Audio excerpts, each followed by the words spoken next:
Mais avant même le confinement, nous vous parlions régulièrement dans nos journaux de ce qu'on appelle les rodéos urbains. Depuis peu, les policiers ont pour consigne de ne pas prendre en chasse ces deux roues, car la méthode est jugée dangereuse. Que peuvent donc faire les élus locaux? Y a-t-il des solutions?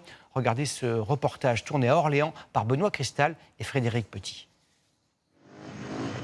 Des acrobaties dangereuses, y compris pour leurs auteurs. Des roues arrière en plein centre-ville, tout en grillant les feux rouges. Dans plusieurs communes de France, les rodéos urbains sont devenus monnaie courante. Ah, les voyous là, regardez les voyous là. Regarde. Ici à Vaux-en-Velin, près de Lyon, une dizaine de motards paradent au centre-ville. Ces images ont été tournées par un habitant excédé par l'impuissance des forces de l'ordre.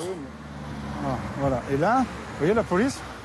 Derrière ce fourgon, une dizaine de personnes roulent à contresens en plein centre-ville. Ils descendent en allant vers le commissariat de police. Ils viennent narguer la police municipale avec des scooters devant eux. Pourtant, il y a des caméras. Ils disent qu'ils les arrêtent, mais on les revoit le lendemain, le surlendemain. Il y a 3 mois, le petit-fils de Mohamed a été victime de l'un de ces chauffards. Et là, on a un petit terrain de jeu tout, hein, et c'est à cette limite-là du petit terrain de jeu. Dans une zone piétonne, juste à côté de chez lui. La motocross qui est arrivée ici, et il l'a renversée. Il s'est couché avec la motocross et c'est le pneu qui l'a pris dans la figure. Le nez et le front ouverts sur plus de 5 cm. Le petit garçon de 5 ans a dû être opéré et a toujours peur de sortir dans la rue aujourd'hui.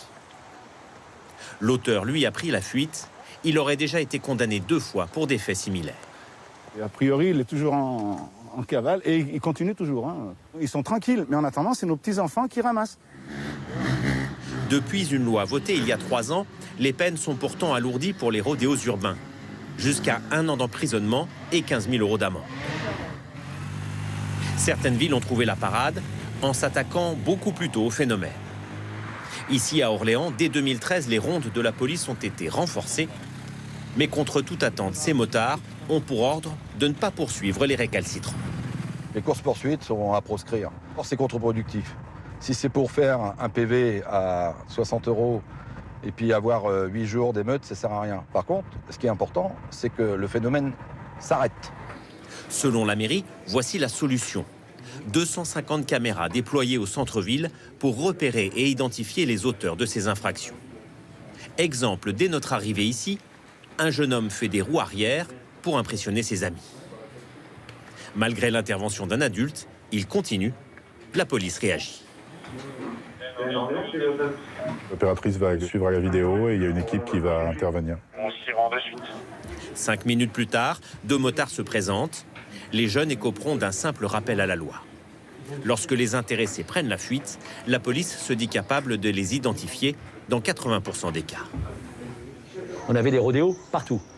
Aujourd'hui, je touche du bois, on en a très ponctuellement, vraiment très ponctuellement, mais c'est un phénomène qui a quasiment disparu. Voici la méthode adoptée par la police de Londres. Certains politiques voudraient l'adopter en France. Tamponner les fuyards qui ont commis des vols ou des agressions. Une tactique totalement exclue par le maire d'Orléans. C'est pas efficace et c'est dangereux. Donc on n'est pas là pour jouer les cow-boys. On est là pour restaurer la tranquillité publique. Donc quelle est la solution la plus efficace selon vous? On remet des lignes jaunes. Et si on passe la ligne jaune, boum, ça tombe. Donc la verbalisation et après, le fait que vous n'avez plus l'engin, vous allez le rechercher à la fourrière. Orléans a été l'une des premières villes à détruire les 2 roues saisies et non réclamées. Aujourd'hui, de plus en plus de communes suivent cet exemple.